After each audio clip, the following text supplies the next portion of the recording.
ברכה.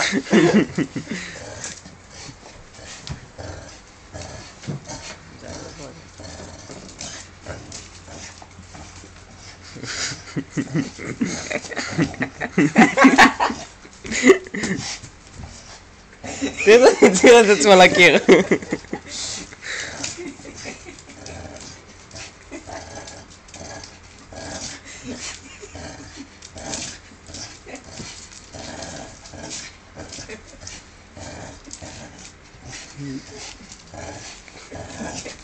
תיק לחיים ארוכים, אל תמות.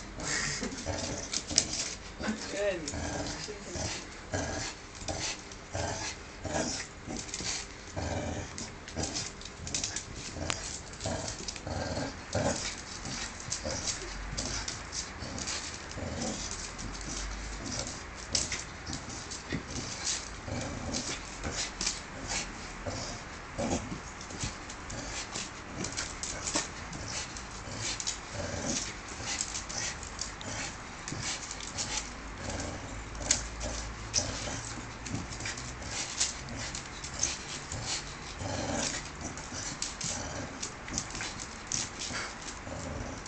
יכול להיות שיש שם עכשיו כל החיים.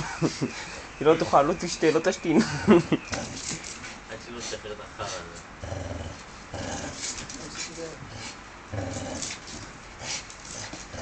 זה רואים אתם חברים, אתם לא משחקים, אני הבחורה, המלכה של כל הבנים.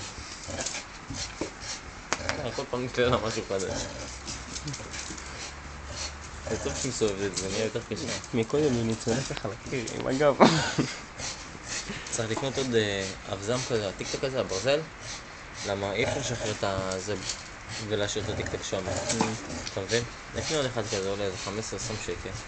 ככה שנשים את זה על הברזל הלבן, אתה מבין? כל פעם תשחרר לו את הארסל, תשתגע עם זה, את החוט הלבן היא לא תקרא. אתה מבין?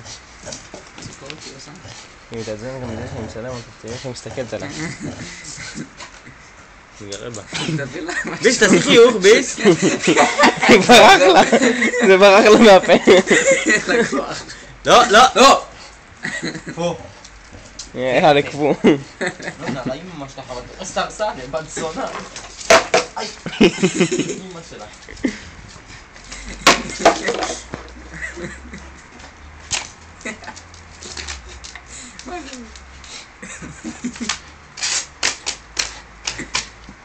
זונה קראה את הכדור.